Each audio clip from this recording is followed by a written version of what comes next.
Bienvenidos a mi tiempo, al tiempo conmigo. Hoy es 16 de marzo y es el segundo domingo en Cuaresma. Las lecturas que tenemos asignado para este domingo del calendario C están en Génesis, en Filipenses y en el Evangelio de Lucas. Sumado a eso con el Salmo 27. En Génesis capítulo 16, Dios, después de llamar a Abraham, le da la promesa de un hijo. Pero resulta que Abraham, con su esposa Sarai, no tenían hijos de su matrimonio. Y Dios le promete un hijo, pero hay una conversación interesante de Abraham con Dios, muy sencilla de corazón, que él, si va a tener una bendición, va a tener que compartirla con su sirviente, con su siervo, con su mayordomo, porque él no tiene hijos. O sea, es una sencillez donde Abraham le abre su corazón a Dios, Dios sabiendo que Abraham no tiene hijos. Y él le dice, no te heredará o sea, el siervo, el esclavo Eliezer, sino que un hijo tuyo será el que te herede. Y tu descendencia será grande. Hay una cosa interesante que dentro de todo el capítulo, de los versos que se leen, hay versos que no se leen, pero que yo quiero significarlo. Y es cuando Dios le dice a Abraham con tantos años de anticipación y algo que él no va a ver, es que le dice, ten por cierto que tu descendencia habitará en tierra lejana, será esclava allí y será oprimida 400 años. Pero también a la nación a la cual servirán juzgaré yo. Después de esto saldrán con gran riqueza. Tú, en tanto, te reunirás en paz con tus padres y serás sepultado en buena vejez. Y tus descendientes volverán acá en la cuarta generación, porque hasta entonces no habrá llegado a su colmo la maldad del amorreo. Entonces, cuando Dios le habla de esa manera de lo que va a ser el futuro para esa descendencia de Abraham, se refiere a esos 400 años que van a estar en Egipto. O sea que esa descendencia va a tener una experiencia y va a ser esclava de una nación en la que van a pasar muchas cosas. Y aún si usted sigue leyendo en el libro de Génesis, se va a dar cuenta que aún la conversación de Dios, la promesa de ese hijo, aún todo, Sarai no tuvo paciencia. Y es donde viene ya la historia a partir del capítulo 16, donde entran la esclava Agar y el hijo que Abraham tiene con ella, Ismael. Pero esa es otra historia. Pero me gustaría ir a que esa experiencia de esos 400 años, con esa promesa de un hijo descendiente directo de Abraham y de su esposa Sarai, cómo esa bendición se hace una realidad a través de la experiencia que Pablo les presenta a la iglesia en Filipos. Él escribió su carta y en los versos del 17 hasta el 4:1, anteriormente él habla de ese camino hacia la completa perfección, a ese camino hacia ese regalo de la vida eterna que Dios tiene, que él dice que él no lo tiene ya, pero que él prosigue para alcanzarlo. Y más adelante habla de la madurez, Entonces los invita a que sean imitadores de Él. Porque fíjense que la vida de un ser humano, la vida de un pueblo es un proceso. Todo pasa por un proceso. Un hombre se enamora de una mujer y para cortejarla hay un tiempo. Cuando deciden casarse, antes de celebrar la boda, hay un tiempo. Cuando deciden tener hijos o metas para el futuro, hay un proceso. Cuando un evangelista sale a predicar la palabra de Dios y a Dios le place que se convierta en un punto de predicación o en una comunidad de fe, hay un proceso. Imagínese usted que ese hijo que le promete Dios a Abraham, cuando todavía no lo tiene con su esposa, y Dios le dice que van a estar 400 años como esclavo. Imagínense todo ese proceso, hasta el momento inclusive que entra Moisés para esa liberación. Ahora, en esa experiencia de Abraham, de decirle todo lo que el pueblo va a pasar para tomar posesión de la tierra, en esa caminata espiritual de la que Pablo habla, que todavía no la ha alcanzado, pero prosigue a la meta, y dice que sean imitadores de Él como Él es de Cristo. Él dice así: hermanos, sed imitadores de mí y mirad a los que así se conducen según el ejemplo que tienen en nosotros. Porque por ahí andan muchos, de los cuales ya les dije muchas veces, y aún lo digo llorando, que son enemigos de la cruz de Cristo. El fin de ellos será la perdición. Su Dios es el vientre. Su gloria es aquello que debería avergonzarlos. Y solo piensan en las cosas terrenas de la tierra. Pero nuestra ciudadanía, como le escribe a la iglesia de Filipos, y él se incluye, Pablo, nuestra ciudadanía está en los cielos, de donde también esperamos al Salvador, el Señor Jesucristo. Él va a transformar nuestro cuerpo mortal en un cuerpo glorioso semejante al suyo, porque el poder con el cual Él puede también sujetar a sí mismo todas las cosas. Así que, hermanos míos, sigue diciendo Pablo en el capítulo 4, verso 1. Y deseados, gozo y corona mía, estén firmes en el Señor.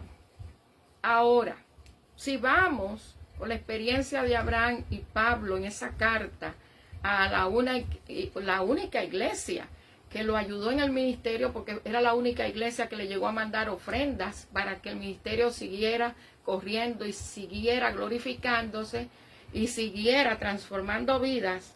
Él les dice que hay gente que andan por ahí, de los cuales ya él había hablado en muchas maneras antes, y lo dice con lágrimas, que son enemigos de la cruz de Cristo. Imagínese usted cómo se siente Jesús cuando ya después de su entrada, que no es gloriosa, que no es triunfal, es una entrada a Jerusalén donde marca su última semana de su misión física en la tierra. Dice: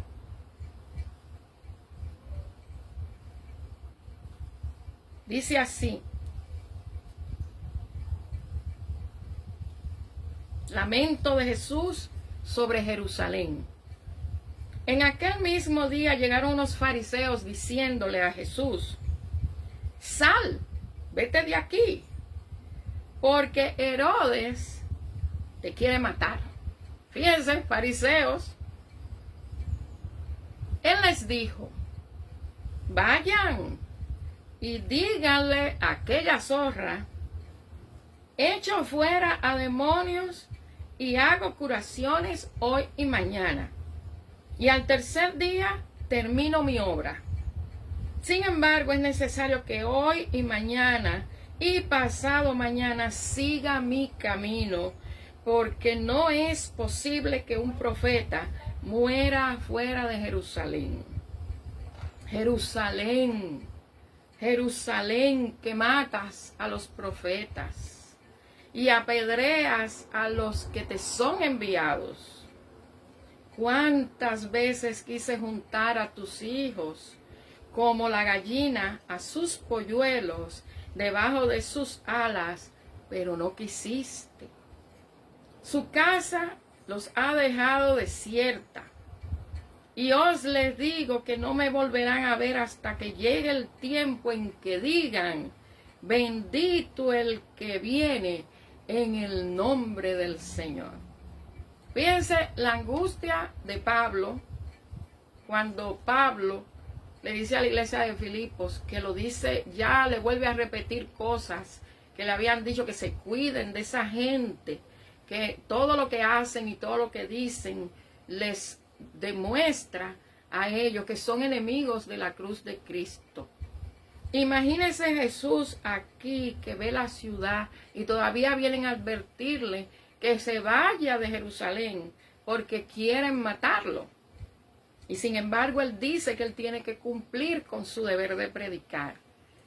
Y él siente ese dolor a mirar a Jerusalén y lo siente del alma cuando dice, ¿cuántas veces quise juntar a tus hijos como la gallina junta a sus polluelos debajo de sus alas?